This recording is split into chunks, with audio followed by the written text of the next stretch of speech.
This is Augusta DeLomo on September 24th, 2024 at 2:07 p.m. conducting an interview for the Global Oral History of PEPFAR project. And I'm here with MacDonald. My name is Augusta DeLomo. So, Anne, could you start off by introducing yourself and establishing your connection to PEPFAR and what years you worked on PEPFAR? I am MacDonald. I was in the Bush administration from 2003 till the end. I had just gotten out of college.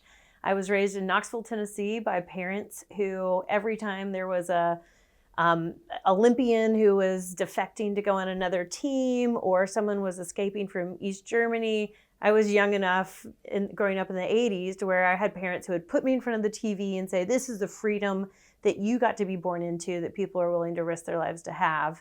And so when I saw President Bush when I was in college talking about the freedom that he wanted to build in other countries, I said, that's the team I want to be on. Let me at it. And so started pursuing getting into the Bush administration and started on the G8 summit in 2004, where we had over 20 African leaders come to Sea Island, Georgia, which had not seen many West and East African leaders, we had a ton of Middle Eastern leaders at the time too. And so that was my first exposure. My very first job was looking at how do we use the White House as a platform to highlight, and how do we use America as a platform to make it the best force for good in the world that we can.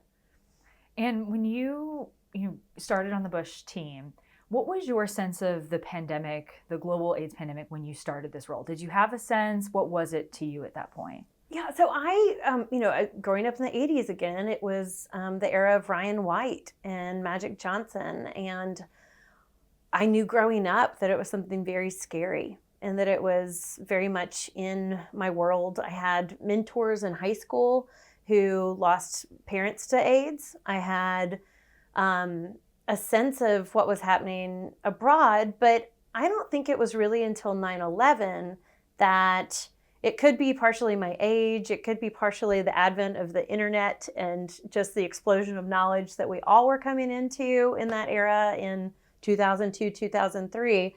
But there was a very strong sense, I think, largely raised by Bono, largely raised by other Americans who were really trying to make sure that things were spotlighted. But I would say that my understanding and knowledge as a 21 to 23-year-old coming into the Bush administration was kind of all of that information about global issues was expanding to me around the same time. I like to tell people often that between when I was with the Bushes, or when I was in college in 2001, when 9/11 happened, and then when I went back to tape all of the history of 9/11 with President and Mrs. Bush when I was in their office at that point of the anniversary, in that 10 years of time, I realized that when I was living in Europe during 9/11, and I had maybe 5 news outlets that were online at the time. And I only had CNN International as a portal. And even at that time, all of the articles weren't put up about it. And so just as a sense of globally how much knowledge I had in 2001 about an issue versus how much I learned in what President and Mrs. Bush told us in 2011 when we were doing all of those tapings, the vastness of the difference of the amount of content that was available to all of us was a radically different thing. Completely. When you think about, you said you came in 2003 until the end. Can you walk us through those positions that you held in the Bush administrations, what roles you had and the responsibilities in each of them? Yeah, and so I think probably the most relevant job I had in the Bush administration was the volunteer one to PEPFAR. And so something that I don't think a ton of people know is that every trip that a president or first lady goes on, whether it's to rural Mississippi or to the middle of Afghanistan, the people who go in front of them to set up the trip, to determine what the photo shots will look like, where the press will go, how to coordinate with Secret Service, and who engage in a lot of the diplomacy of who's going to be standing where and how it's going to look, are all volunteers. So I was a volunteer doing advance And I had gotten the experience when I was in my first State Department role in how do we do all of this kind of diplomatic showmanship? How do we put all of these looks and feels, and how do we make sure that everything's highlighted so that the comms and speech writing teams know what they're speaking into and how that's going to feel and play on camera. So a lot of my jobs were doing that as a young 20-year-old, and I would travel on the campaign to do those kinds of rallies for Mrs. Bush. And then the next thing I know, I'd be jumping into India to highlight an AIDS initiative Mrs. Bush was visiting there. So a lot of my work in it, and specifically in May of 2008, towards the end of the administration, I went to Haiti with Mrs. Bush. And it was a very last minute ask. It was something maybe a week or two before the trip. A friend who had the job I had in Mrs. Bush's office, where I was the person who was arranging all these volunteers. That was my job in her office. And telling them, here's how it should look and feel when you're going into this AIDS site or that AIDS or that Afghanistan Women's Initiative, something like that. That person who took my job after me called and said, hey, how do you feel about Haiti next week? And I said, okay. And so that was a really formative experience for me. And I had been in the White House for years, had been in the Pentagon and State Department for years at that point, but had never really seen the excellence, what it looked like to see excellence in an implementing domestic partner of ours, or implementing foreign partner of ours, and to see how much they were getting done on the ground because of the resources the U.S. was supplying. So it was a really life-changing trip, and I kept going back to Haiti then. Going back a little bit, I just to do a basic chronology, I was at the State Department on the G8 summit. I then went to work on Iraq and Afghanistan reconstruction at the Pentagon and was a defense fellow there. And during that time, I was still volunteering and doing these trips for Mrs. Bush, and going to India, going to just basic other places around the U.S. too for her, and getting to see all of the different ways that PEPFAR was being highlighted, all the different ways that it was changing the world, and that people were coming into the Lazarus effect of really the death to life that entire communities were able to experience. And so was seeing tons of that. And then went to and then was in Mrs. Bush's office proper. And one thing I love that we did is, and just I think a good picture of how important PEPFAR was to all of us, not only those of us who were, who eventually worked in an AIDS clinic for a while, but every girl in Mrs. Bush's office would wear a lanyard made by HIV positive women in Rwanda. So we were given those lanyards after a visit, and then I think I'm wrong I think it's South Africa. But they had handed us all of these, and then they came to the White House and performed in the White House for an event where Mrs. Bush was giving an award. And so it was very much a badge of honor for us. It's something that we were really proud of. And I'm sorry I get choked up on it, but something that we just love to be invested in and love to put our full shoulder into. All right, so we were talking about where HIV and AIDS, you had a sense of where it sat on the agenda before PEPFAR, when we were talking about the Global Fund. Mm-hmm. So President Bush always says that he knew what this importance was, and he knew, Condi had put it on his radar even in the midst of his 2000 election. So it was something he very much wanted to do something about. It was something that he felt a faith-led imperative to do unto others as you would, what golden rule, Anne? Come on, I can quote it. It'll come. But essentially, he really saw it as an imperative that this is just what America does and what we're expected to do. And he also, post 9/11, saw it as a national security imperative and saw it as this is a place that we know now over 10% of the whole population of over 16 countries would have been lost to AIDS. And one of President Bush's calculations on PEPFAR post 9/11 was that national security argument, which I think, sadly, is sometimes more compelling on financial issues than other arguments are in Washington. But he has said, if this many people knew how hopeless, if this many people were that hopeless and that left without their people, and we could have done something about it, what kind of anger and what kind of resentment could be born, and what kind of root of bitterness could be growing if that's something that was allowed to fester. And so he really put a lot of shoulder into it, and pre-PEPFAR, of course, was trying to do it through the Global Fund, was trying to make this a globally shouldered burden, that it's a global issue, it is a global need, and let's do a global investment together. I think he, in his way, and I think very reasonably, got frustrated with the lack of progress quickly with the Global Fund, and then moved into quickly wanting to do the announcement he did for PEPFAR. You mentioned Condoleezza Rice, and I'm curious who some of the other players were that were pushing President Bush to do something of PEPFAR or either through the Global Fund. Who are the other people who were invested in the U.S. government doing something more significant at this stage? Yeah, well, of course, Dr. Fauci is someone who was always going to, it was at the center of this and looking at this from a global perspective for the U.S. We know Secretary Rice was very much in his ear on it from a national security advisor perspective, and then at state. And we know that Mark Dybul was also right there with Tony, and then later with Ambassador Tobias in pushing for all the ways that they were encouraging it to get set up. So from that perspective, and from, as someone who is sitting in the harder side of diplomacy at the Pentagon,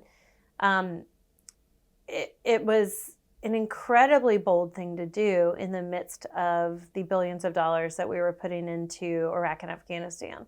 Something that I always like to joke with friends about is, like, remember when people were so up in arms about Plan Colombia?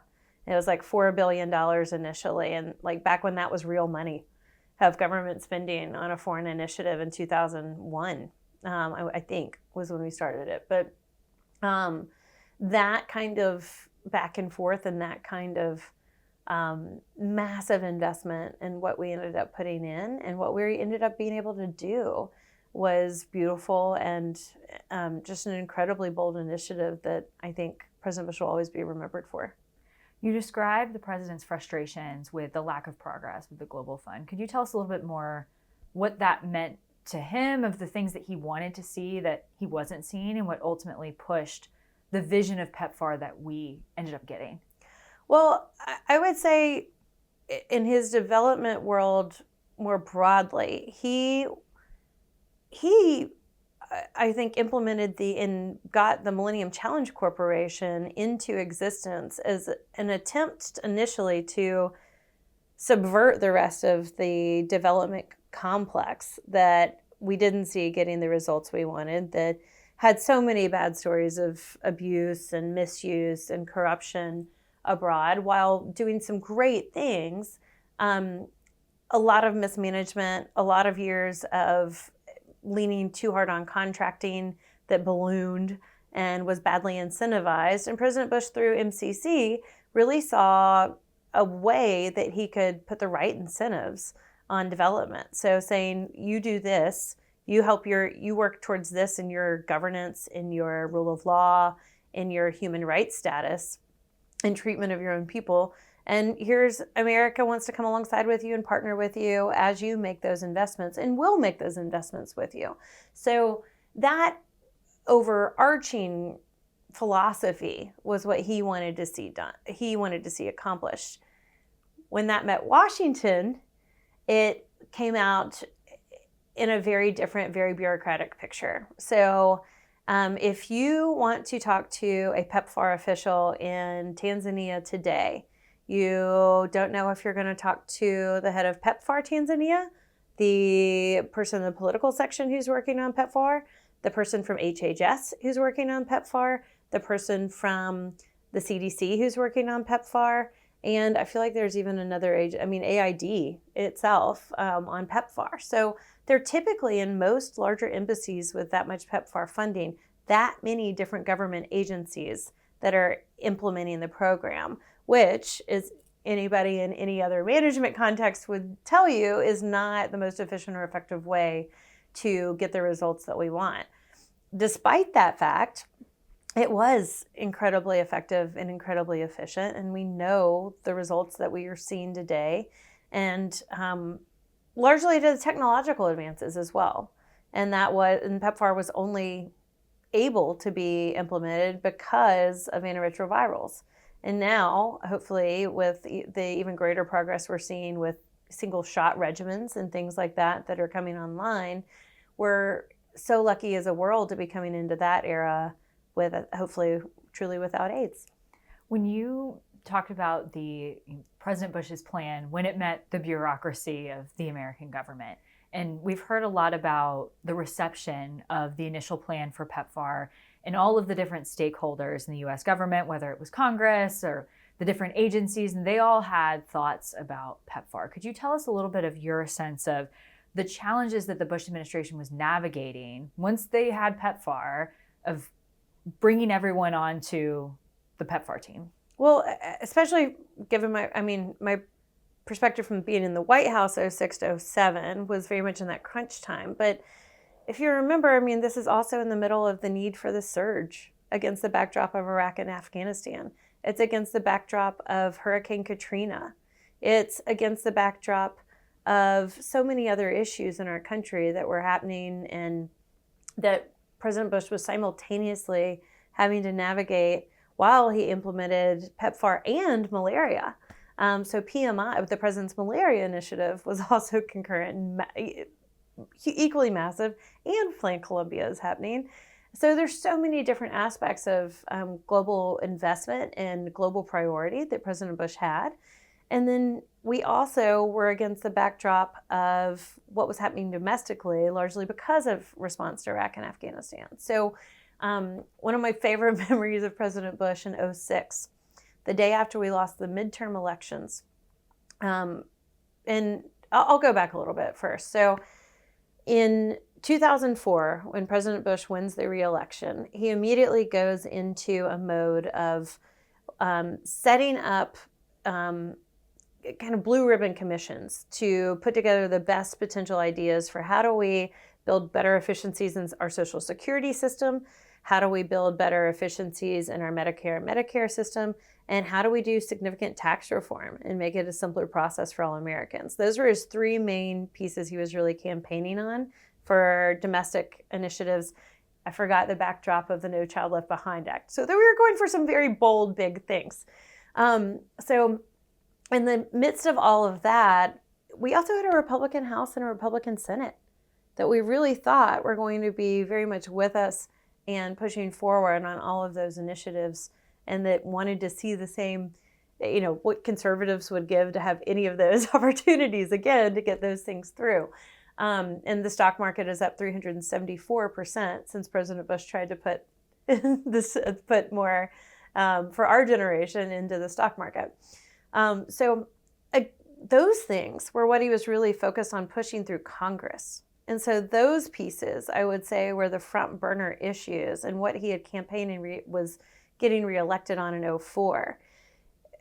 AIDS in Africa was nowhere in the political calculus, I would say, or very, I think if you asked in 2004, I don't know who the polling, but I would guess it's not in the top 10 of what Americans were interested in seeing President Bush come forward with or drive on. So I think given that it's that low of a political priority domestically, and for all the other things he was combating and trying to really put his shoulder into, it's fascinating and even more impressive that he still put as much shoulder and resource into his administration pushing PEPFAR forward as he did.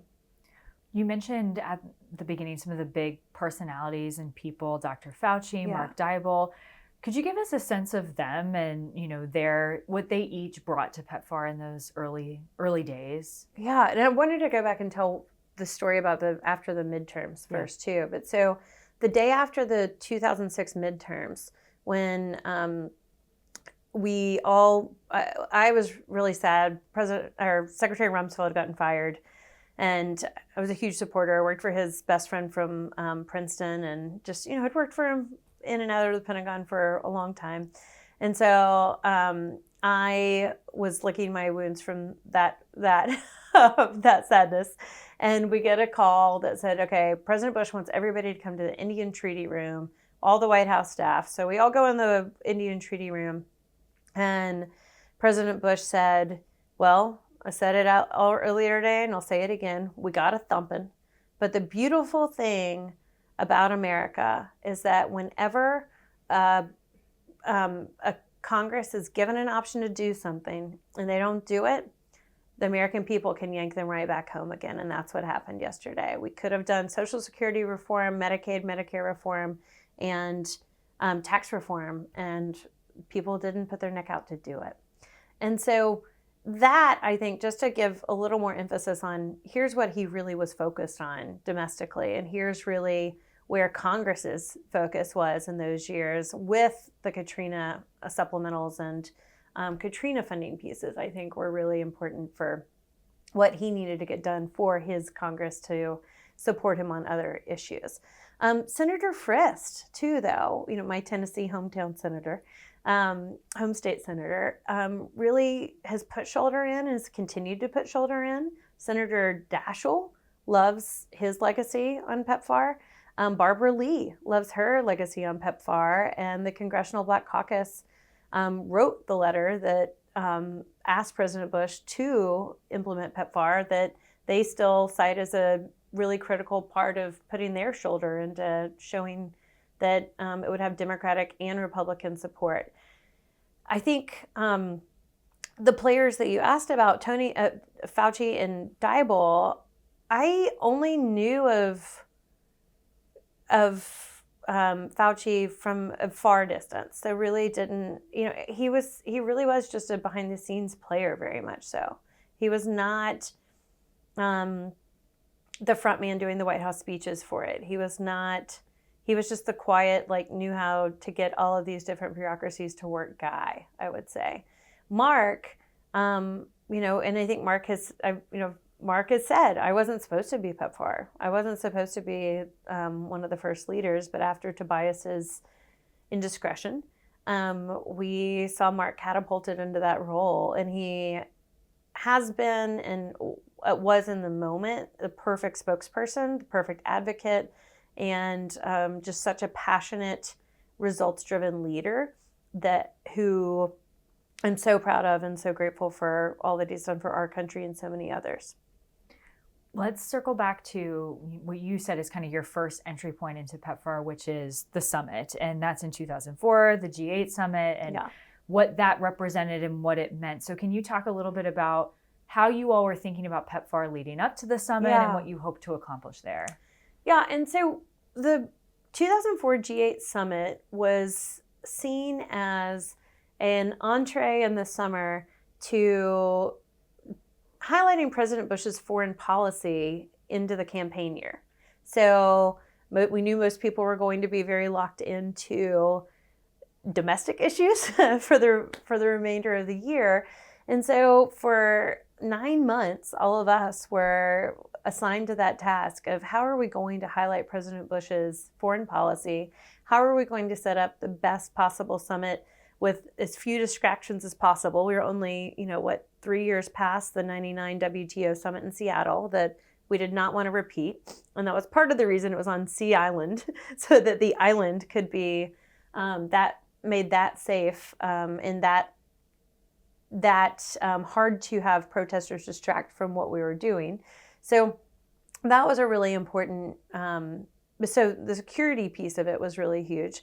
But on the foreign policy front, it was really looking at how do we show and gain the support of all of these leaders who President Bush, followed in his father's footsteps of really emphasizing personal diplomacy and knowing from his father's success in the relationships he had with so many leaders around the world, that's how he wanted to do business, and that's how he wanted to drive success for the country. So with the 2004 summit, it was a beautiful parade of so many different countries coming in. We had all of the Middle East being highlighted, not only for Iraq and Afghanistan, but for all of the different alliances President Bush wanted to show. And then we had the summit on PEPFAR, and the discussions of how we could engender and gain more support from other G8 leaders that were brought to the summit.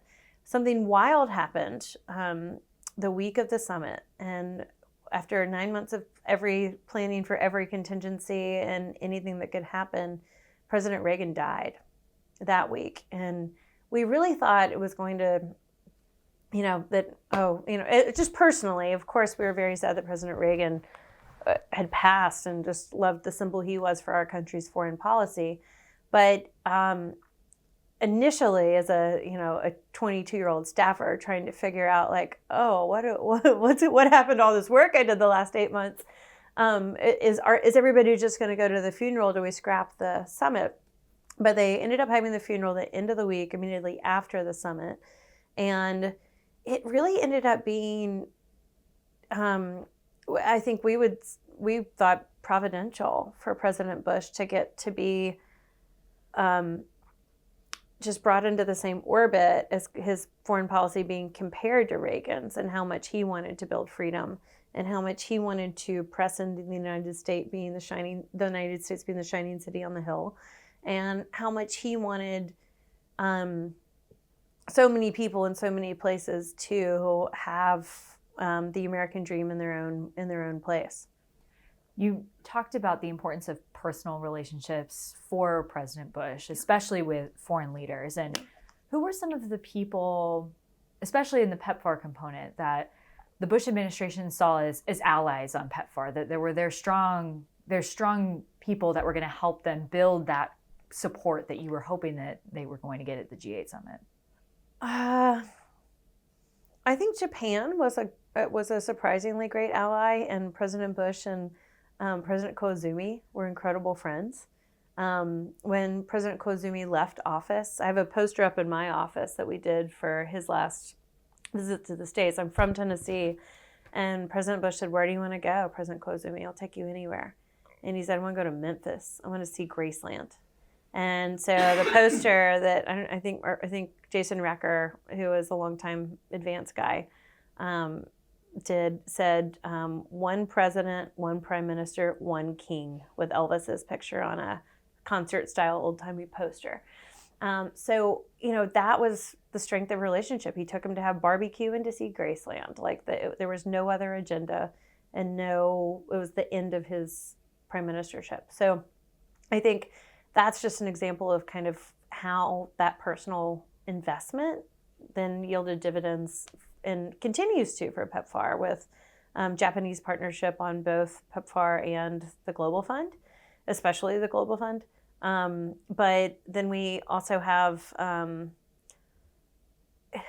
in the G8, of course, we also had, at the time, Russia, which is a wild thing to think about now, 20 years later, that Russia was part of the world's greatest democracies network. But we went to Russia in 2006 for the G8. For this G8 summit in 2006 in St. Petersburg. And Mrs. Bush was going to visit a USAID-funded site, funded by a very handsome, looked like the Russian version of Robert Redford, Russian doctor named Yevgeny Voronin. And all of us were always very thrilled that we had to go see Dr. Voronin again and his darling children and his pediatric AIDS unit. But Russia was denialist on AIDS. It was a G8 country and was still denying that their own people had HIV or were HIV positive. And so, and at that point, the technology was already so good that the children who were in this HIV AIDS unit we visited, it was an orphanage. They had such a low level of, they had such a low viral load at that point even, the technology was already that good that it was undetectable in most of them. But they were still made pariahs in Russia and weren't able to be part of the rest of the society. And the Russian government kept saying, oh, we don't think Mrs. Bush should come into St. Petersburg. They had made this huge compound out by one of Putin's palaces. And the young staffers on the ground would keep having to say, well, we think we're going to take that back to Washington, but we're pretty sure Mrs. Bush is still coming here. But the Russians very much didn't want us to go, didn't want to acknowledge its existence, but they were a very different side of the G8 that even though President Bush had a really strong relationship with President and Mrs. Putin at the time, and they would always say that, and they still say that it's, they had girls the same age, they related on that, they found other places of commonality, but that personal diplomacy and having the relationship was a relationship where it only got us so far. When you think about Mrs. Bush and her sort of early interest in HIV/AIDS, like where did that fit in the administration, and where did she fit on, when you think about PEPFAR, what was her role? So Mrs. Bush, Mrs. Laura Bush, had learned from her mother-in-law, who was the first American of any prominence, I believe, to really hold an HIV-positive baby. And Barbara Bush went to an HIV/AIDS crash in, I want to say 89. It was very early. And, knew that it was the right thing to do, was to show Americans, here's what these babies are experiencing. Here's how they are. Here's who is being affected by this disease. Sorry, I'm teary again.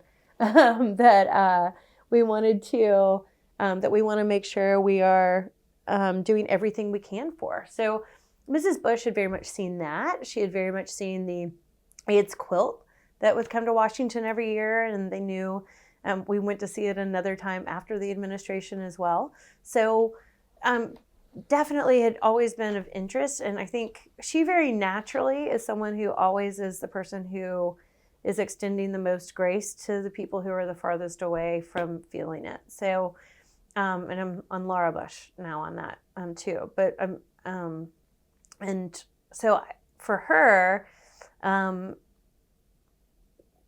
it's very much a piece that she was brought into, and that the girls were also brought into as President Bush's advocacy grew and grew. So Mrs. Bush went to Africa, I think, over 10 times. Maybe I need to look at my number on that. But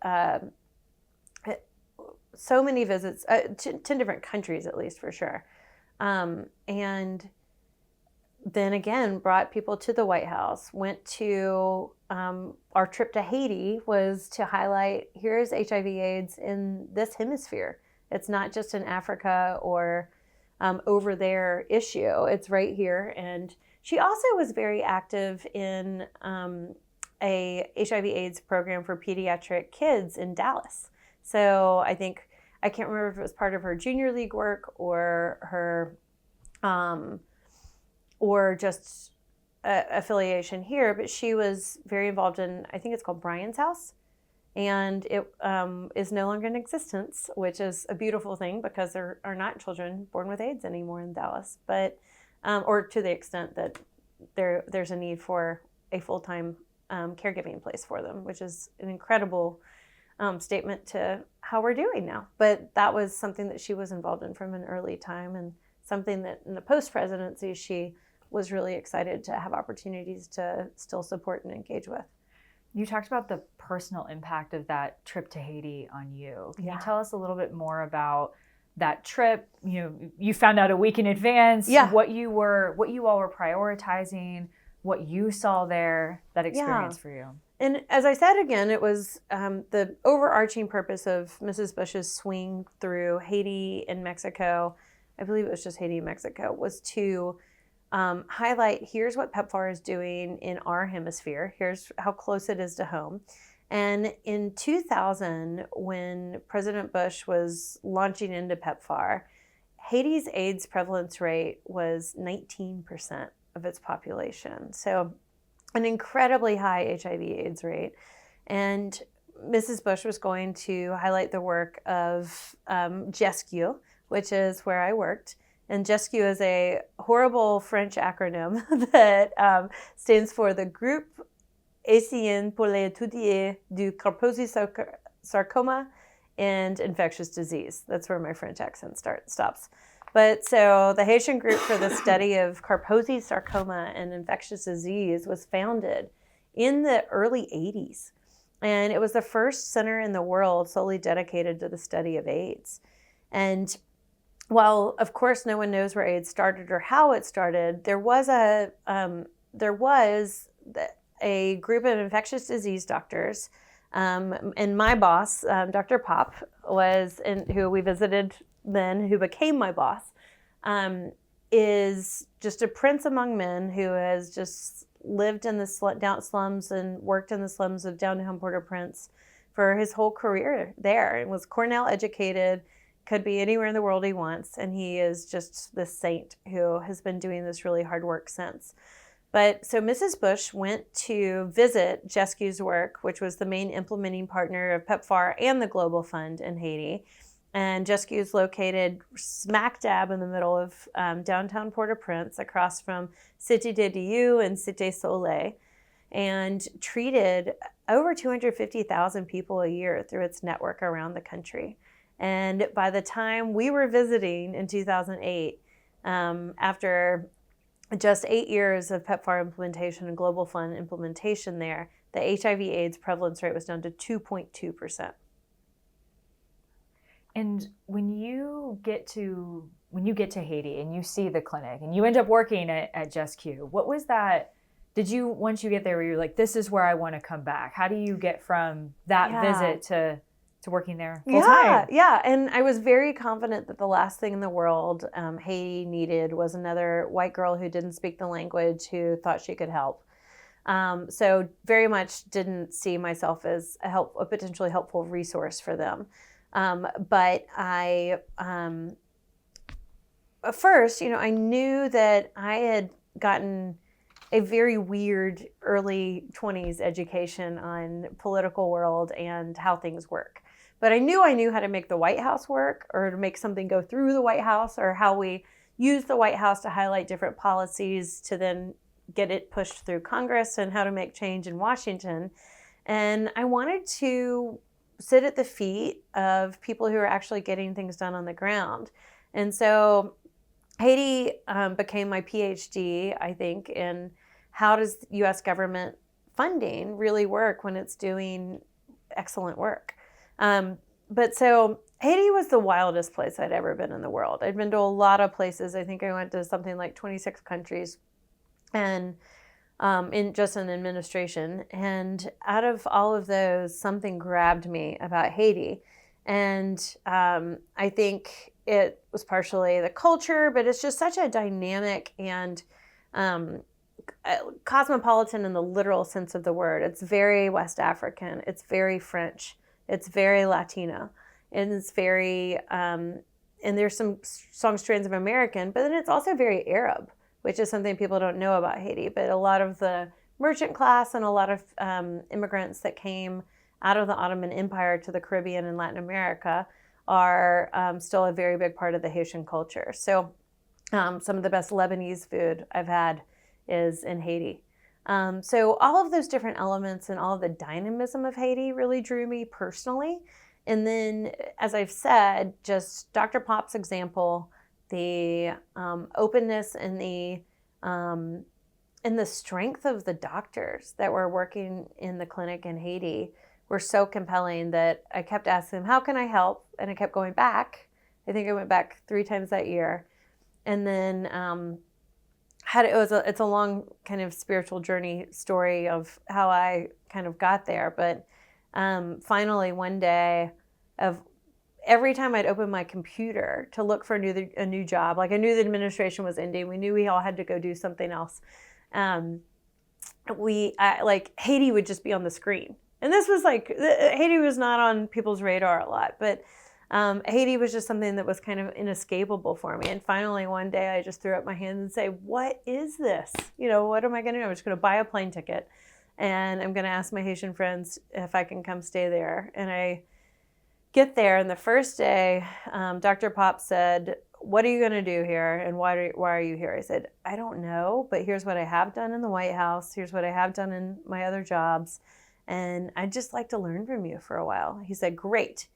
You'll be put to work, and here's how you're going to do this. So my first job there was helping finish the construction of a BSL-3 lab that PEPFAR funded to and CDC funded to, along with the French Foundation, the Mirieu Foundation, to work on really getting great diagnostics in place and getting great testing and lab quality, a really high quality lab for the researchers to do the work they needed to.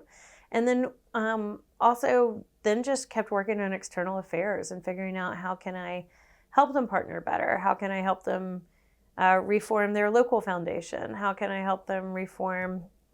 And really just was sitting at the feet of some incredible Haitian leaders who were already doing the work, and I just got to learn from them.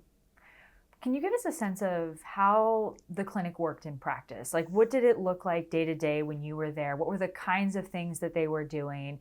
Was it predominantly focused in the city? Were they going out into the rest of the country? What were they doing in that time that you were there? All of the above. And it was a beautiful, happy zoo every day. But it was the hub of, I want to say, at least a 12 province. I don't know if Haiti has that many provinces actually, but there were I think over 30 satellite sites that were being serviced and managed by GESCU out of central Port-au-Prince. So GESCU was the hub. We also had a strong partnership with Paul Farmer's group at Conj with Partners in Health. And Paul actually had trained at GESCU under Dr. Pop before he went out to start Partners in Health in rural Haiti. So a strong partnership there and a strong implementing partner there. Walking into the clinic every day, driving down I lived way up a hill. It took about an hour some mornings to get there and an hour to go back up, and it is maybe 4 miles. So the traffic is unbelievable. The roads have not changed at all in a city of 3 to 4 million people.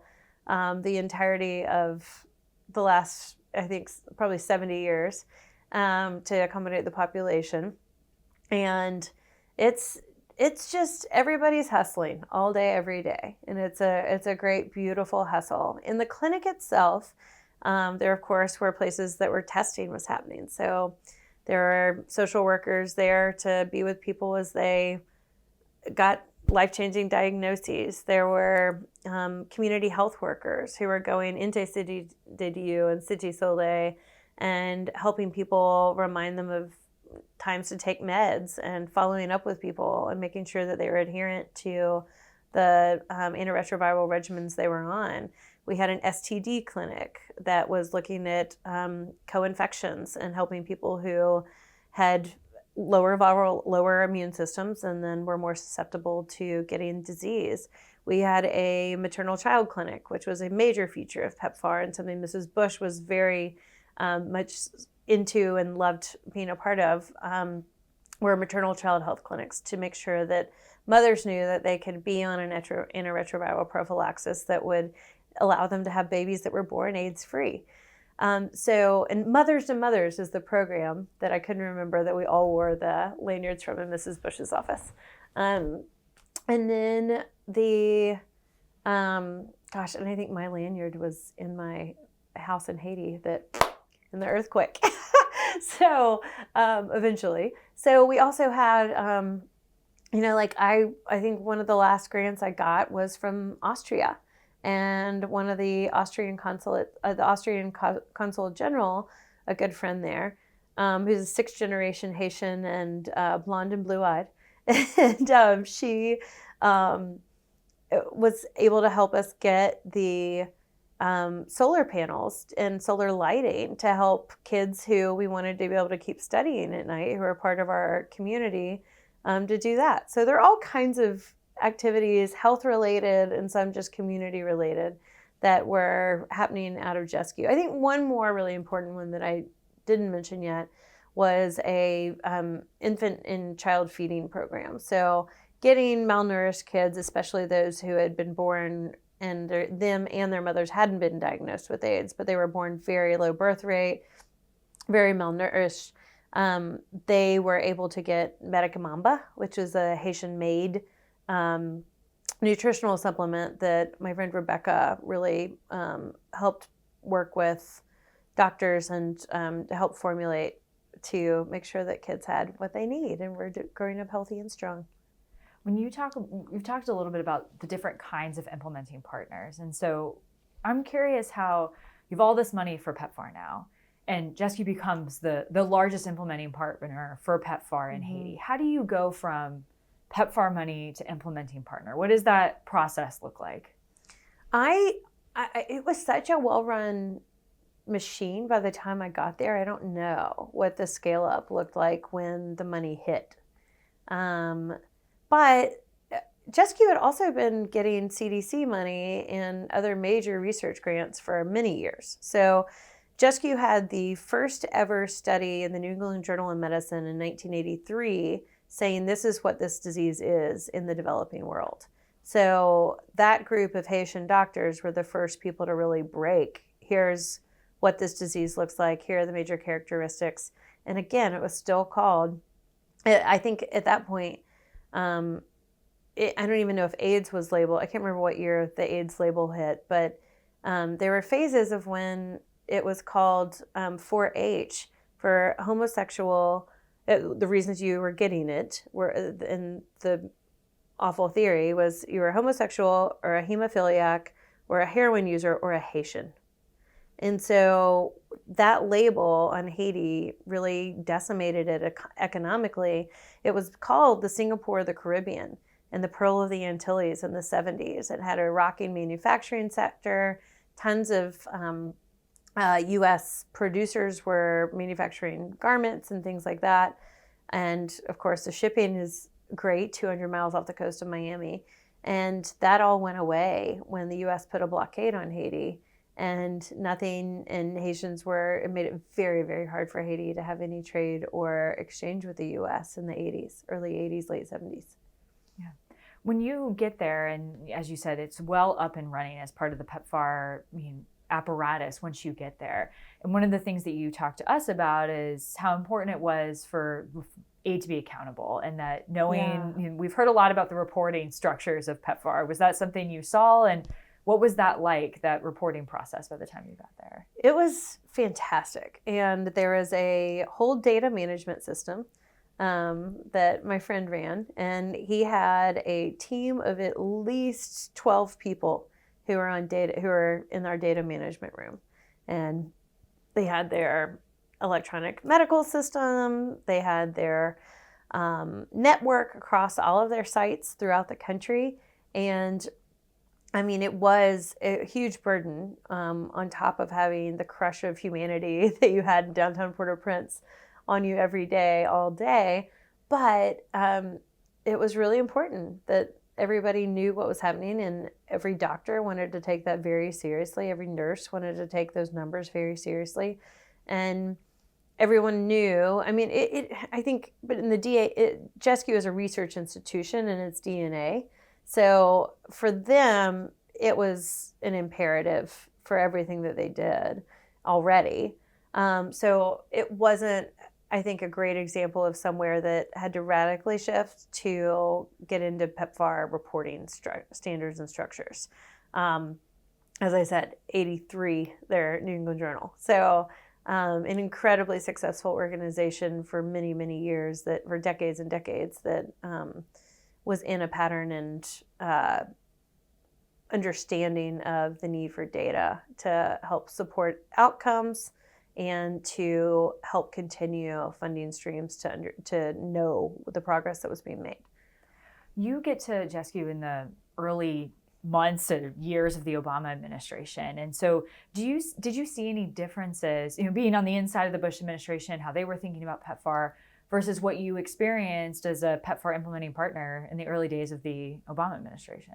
I honestly, I think we were expectant that President Obama would care about AIDS too. And we knew Ambassador Gooseby, who came to Jescu in the first few months that he was there, at least the first year he was there.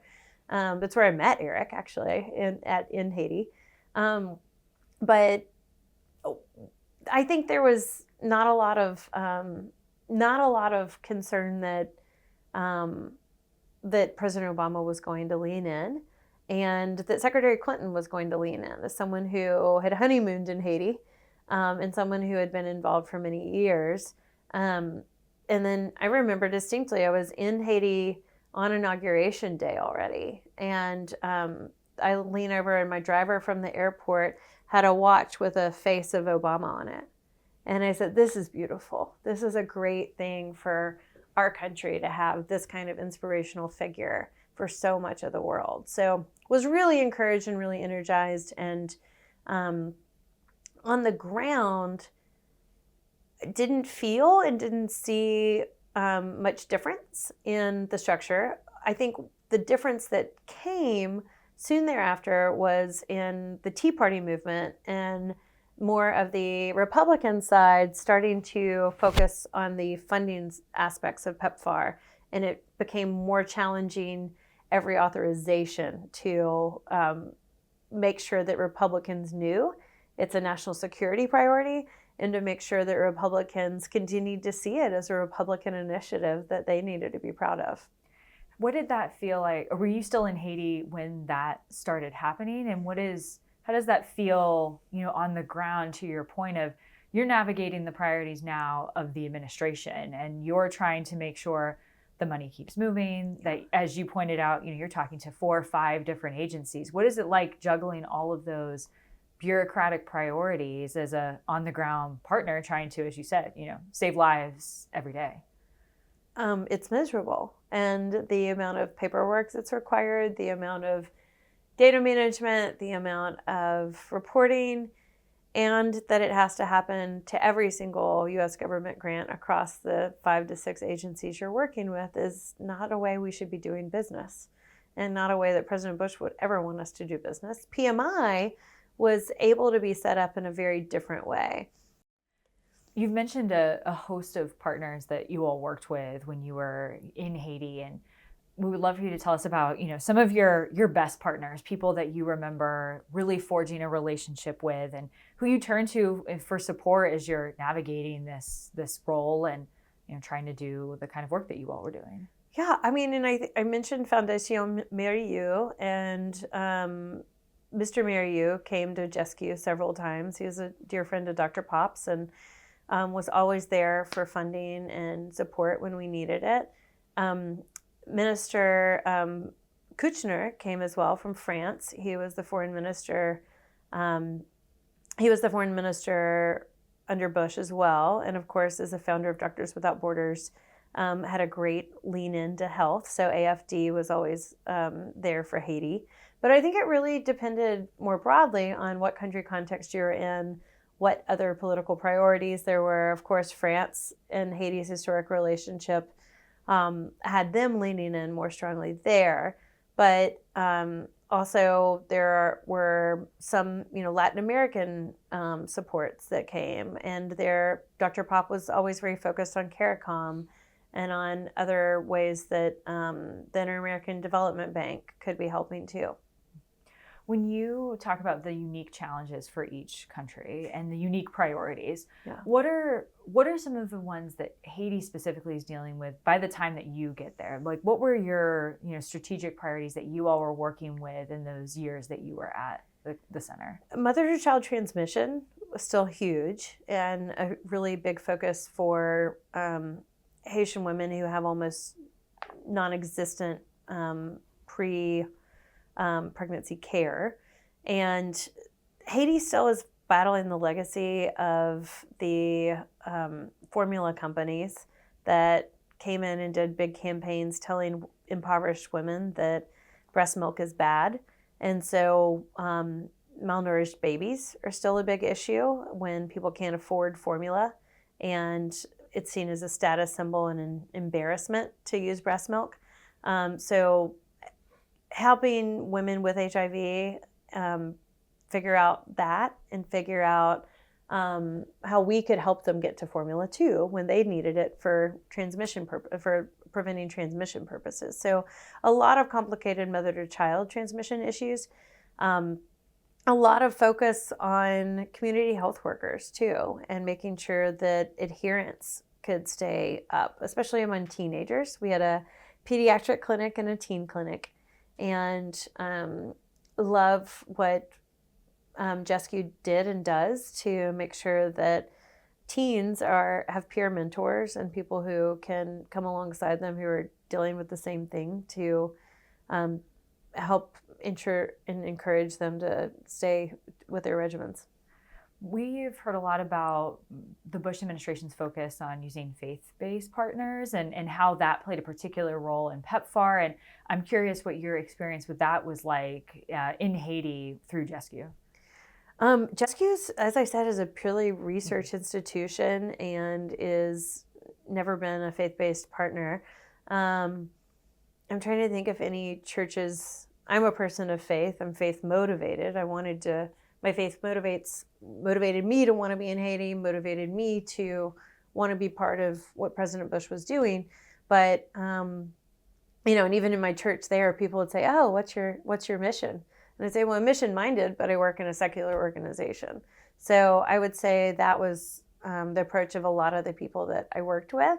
And, the two largest implementing partners in Haiti are secular organizations. So I think that's an example of how we wanted to go to the best partner possible. So President Bush loves communities of faith because as he says, the first person to put somebody to governments can't heal. They can't put their arms around somebody. But wherever there are people who he would turn them, the armies of compassion could be the people who are putting their arms around people in their deepest time of need. He would put as much shoulder as needed into getting those armies in whatever format they were in to go. But many of them were organized around faith.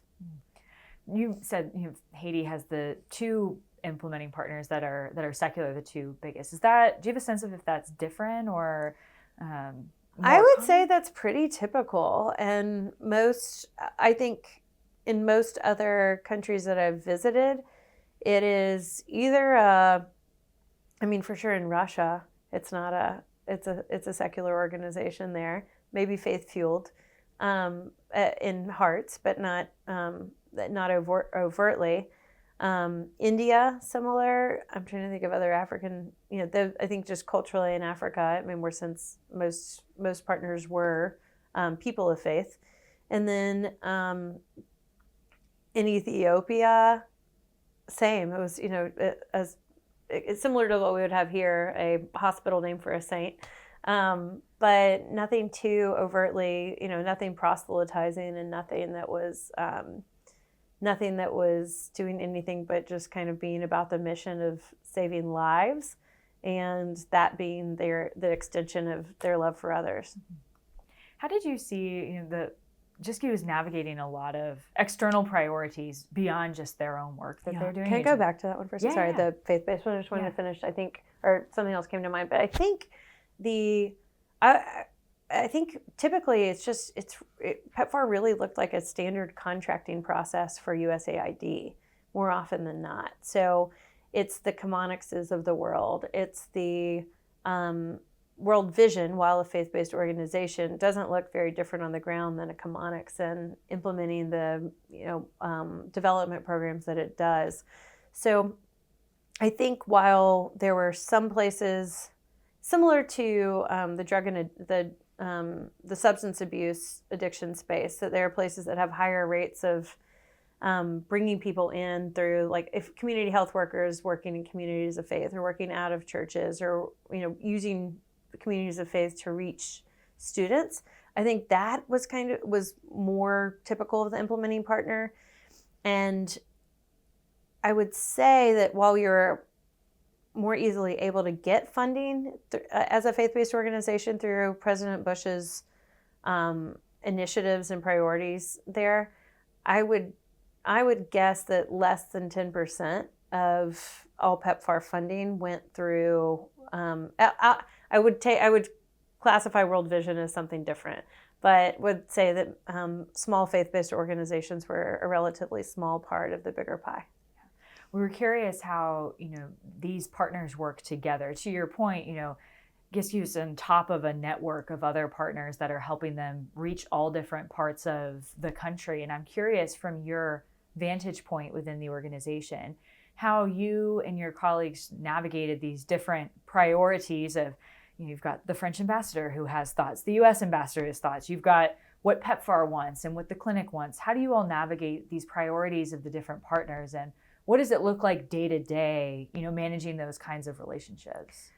I could only speak to it through just seeing what Dr. Pop was working with, but he has been in partnership with the Haitian Ministry of Health and Population since GISCU's inception. He has worked with every prime minister that's come through. He has been on the steering committee for PEPFAR, for the Global Fund in the country since its inception. So there are a million different dynamics between the politics of each implementing partner and the competing priorities of every foreign country that wants their funding to go in a certain direction that helps amplify their leader priorities. So it's really hard to be a PEPFAR implementing partner, but I would say it's not so different than my friends who are in downtown Dallas and navigating government, private, corporate funder priorities and having to stay true to their mission. But U.S. government funding made it a lot easier, as just recognizing HIV/AIDS care and antiretrovirals as a public good and seeing the value of that. The rest of the funding that was coming into GISCU from private sources, the Haitian private sector, the neighboring other country partner funding. So I think AFD funded I can't remember now. I want to say like they funded like a something kind of out of PEPFAR's, like just not something straight in the wheelhouse, but PEPFAR still funded, gave educational stipends for kids with HIV/AIDS. So one of the programs that I was responsible for implementing was on helping our patients get school fees paid. So that's how deep PEPFAR went in comprehensive care. When you think about your time in Haiti, I'm curious, what are your proudest accomplishments? For certain, just, it's not an accomplishment, but just gratitude for the learning I got to have there and the friendships I got to build there. Haiti is a beautiful country, and I think second to only maybe, I think it is up there with it, but second to only maybe Rio's harbor in terms of just the gorgeousness of the physical landscape and the island and how incredible the water and mountains are. Haiti means mountain in the indigenous language. So getting to see the spirit of the people I got to work with, getting to, as I said, like a personal goal that I wanted was to figure out, okay, here's how you get this kind of funding going, and here's how you get this kind of initiative going from the White House level.